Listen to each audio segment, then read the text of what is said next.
আমার সন্তান আমাকে ভাত দেয় না, কিন্তু শেখ হাসিনা আমাকে ভাত দেয়, শেখ হাসিনা আমাকে ভাতা দেয়।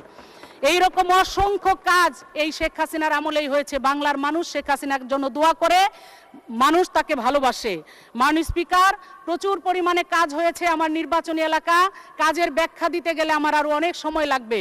শুধু এতটুকু বলতে চাই, আঞ্চলিক মহাসড়ক হয়েছে, যে ব্রিজ বালিরটেক ব্রিজ হয়েছে, যেটা বেগম খালেদা জিয়া যে প্রতিশ্রুতি দিয়েছিলেন 6 মাসের মধ্যে করবে, কিন্তু 5 বছরেও কোনোদিন করতে পারে নাই। আজকে শেখ সদস্য আমি আর পারলাম না, অনুগ্রহ করে বসুন, শেষ করুন। ধন্যবাদ মাননীয় স্পিকার।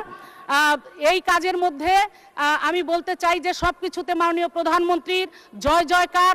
আগামীতে আবারও নৌকা মার্কায় ভোট দিয়ে আমার এলাকার মানুষ শেখ হাসিনাকে ক্ষমতায় আনবে, এই আশাই সকল মানুষের। এবং পরিশেষে শুধু একটি কথাই বলতে চাই, প্রচুর কাজ হয়েছে। এখন আগামী নির্বাচনের আগে শুধু কিছু সংস্কারের কাজ, যেগুলো টেন্ডারও হয়েছে, অসাধু কিছু ঠিকাদারদের কারণে আমাদের অনেকগুলো সংস্কারের কাজ বন্ধ রয়েছে, সেগুলো নির্বাচনের আগে করতেই হবে। সেই জন্য আপনার মাধ্যমে স্ব মন্ত্রণালয়কে এবং মাননীয় প্রধানমন্ত্রীর দৃষ্টি আকর্ষণ করছি।